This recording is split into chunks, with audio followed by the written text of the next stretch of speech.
Why are gender-affirming surgeons hard to find regionally? Imagine needing a life-changing surgery but finding out there's no specialist nearby. That's a common situation for many transgender people seeking gender-affirming surgeries. These surgeries are a vital part of health and wellness for many, but they can be tough to access depending on where you live. So, why is it so hard to find these surgeons outside big cities? First, gender-affirming surgeries are complex procedures that requiring specialized training. Surgeons need extra education beyond their basic medical or surgical certification.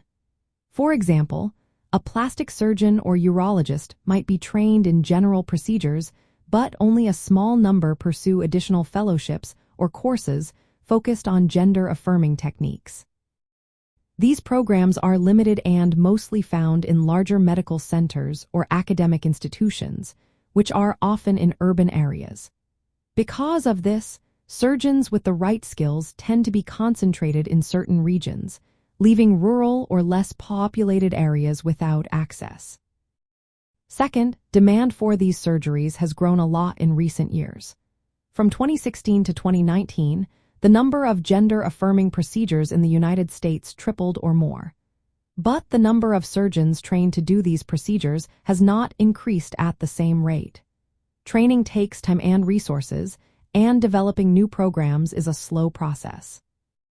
Some surgeries like chest reconstruction or facial feminization are more common and easier for general plastic surgeons to perform.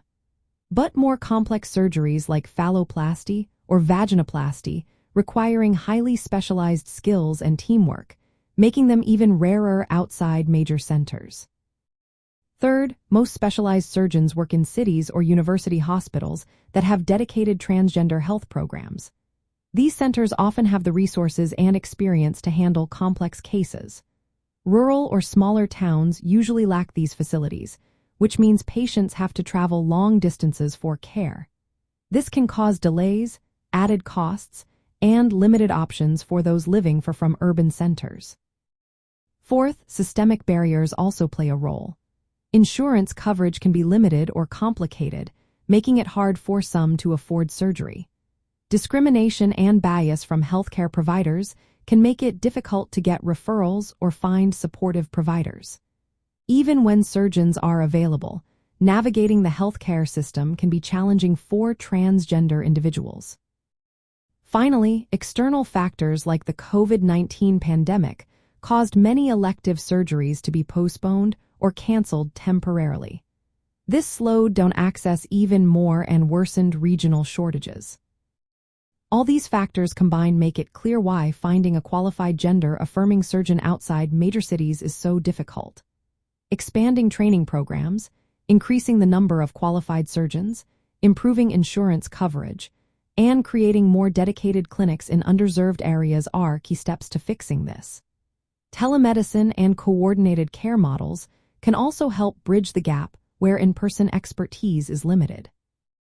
In the end, making gender-affirming surgeries more accessible across all regions requires a team effort involving medical education, healthcare policies, and community support.